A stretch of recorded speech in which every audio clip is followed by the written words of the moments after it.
I've probably walked this trail thousands of times.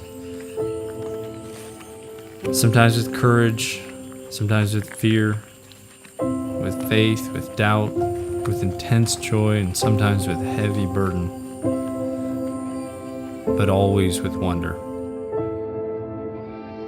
Wondering, who am I to carry this responsibility? Wondering, how will it all end? Will this matter? Will it last? This is where our house stood. This is where we lived for 9 years. I watched my son grow up right here on this ground. There's nothing left now, at least nothing physical. But what does remain is everlasting.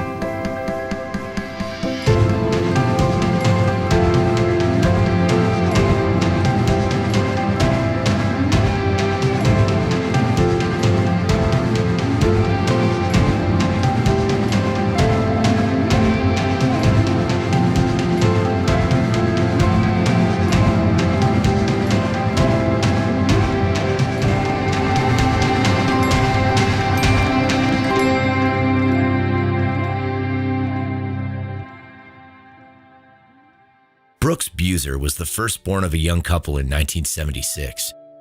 Brad and Beth had met in a missionary training center and would soon depart for the mysterious country of Papua New Guinea.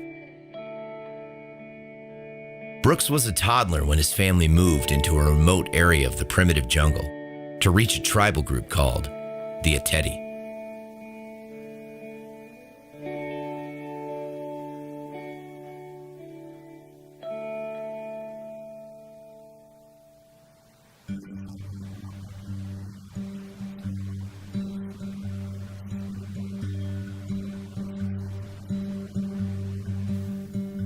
At an early age, Brooks balanced life between two worlds. Spending childhood days exploring uncharted jungle with his native friends, and being flown away to the mission boarding school for months at a time.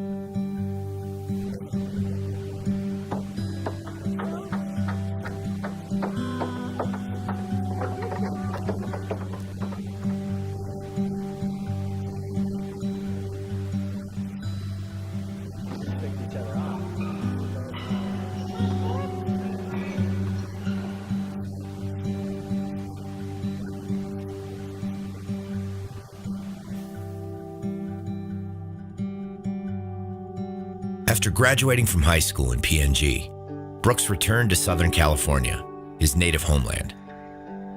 It was challenging. It was moving from Papua New Guinea to San Diego, California.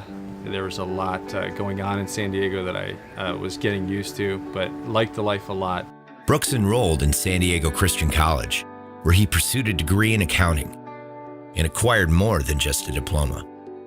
I actually met Nina at a barbecue down at Ski Beach, and she was, believe it or not, dating another guy at that time, so I had my work cut out for me. We started hanging out as friends, and I knew that he was an MK, and I wasn't sure how God was going to use that in my life.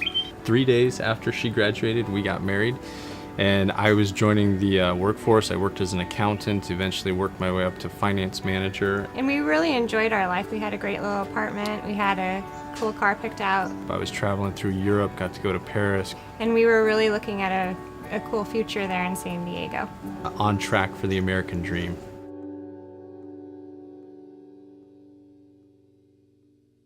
But their hearts were stirred when they traveled back to PNG to visit Brooks' family, still working in the Ateti tribe.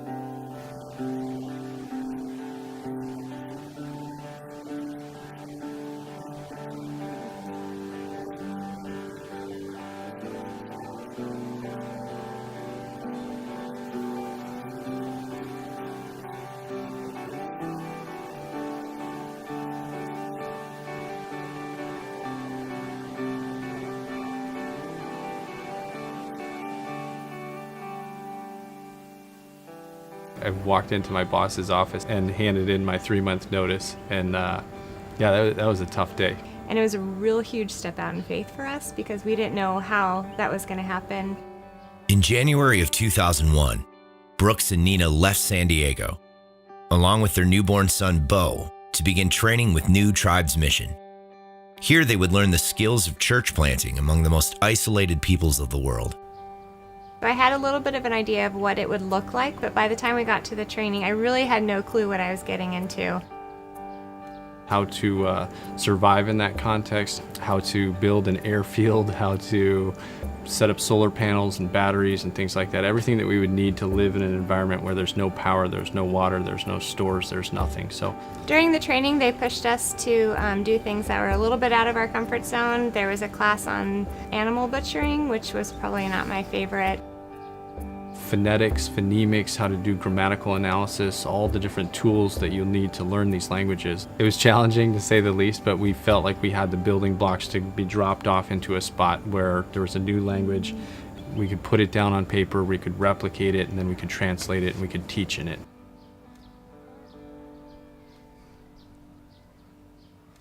With the training completed, they began developing partnerships with churches that would provide the physical and spiritual support to sustain them overseas.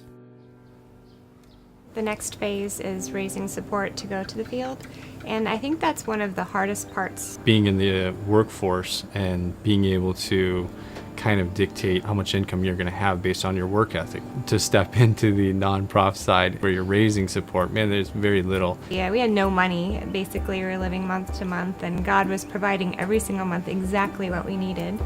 So when people give to us every single month, we know what it means and what they're sacrificing, and that just helps increase your faith. We could always look at God's faithfulness, and that would move us forward into the next challenge.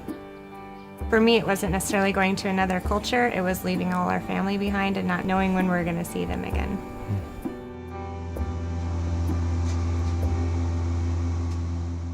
In the fall of 2003, the Buser family boarded the plane for Papua New Guinea.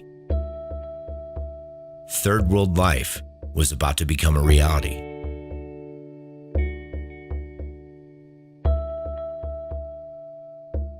It was a little bit intimidating, stepping off the plane into the rush of heat that meets you at the door. I remembered a lot of it from when I was a kid, but it was a different feel because as an adult with a wife and a son, it was a little more stressful thinking about being out there and how our family was going to function in this environment.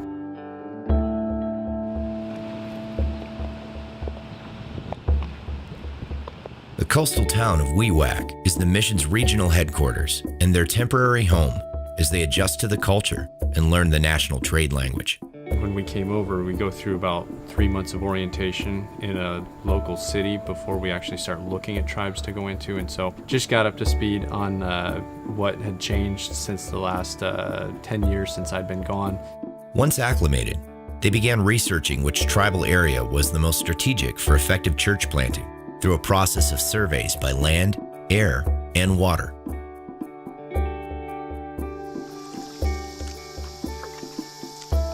There were tribes that had been sending letters in asking for missionaries. And we put all these different tribes up on the board, and our teammates and us, we looked at it, and we eventually settled on 2 tribes. The day of the survey that we were going to actually fly out and go to the one tribe, that airstrip was flooded, so we changed right there, and our second option was Yembi Yembi. We're here on the Salome River, and we're stopped for, we've had a little engine trouble.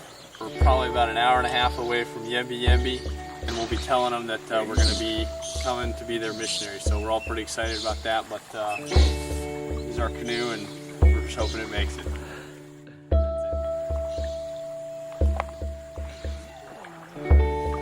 How many hours have we been going, Schroeder?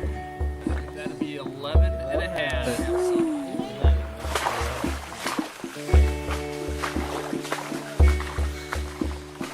We had to fly in, canoe, and hike for about 5 hours, but we got there, and we ended up going to Yembi Yembi that day.